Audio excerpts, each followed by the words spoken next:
আসসালামু আলাইকুম বন্ধুরা, এই দেখুন আজ আমি কি নিয়ে এসেছি আপনাদের মাঝে।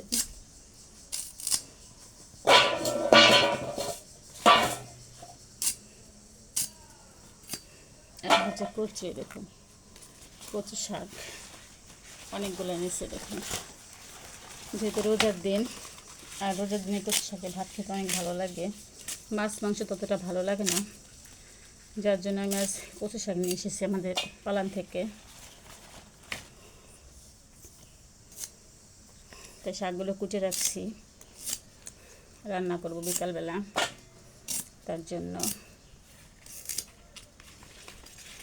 তো আপনারা কারা গ্রামে বাস করেন আর এই কচু শাক খেতে ভালো লাগে বা পছন্দ করেন, লাইক করেন, কমেন্ট করেন। আসসালামু আলাইকুম।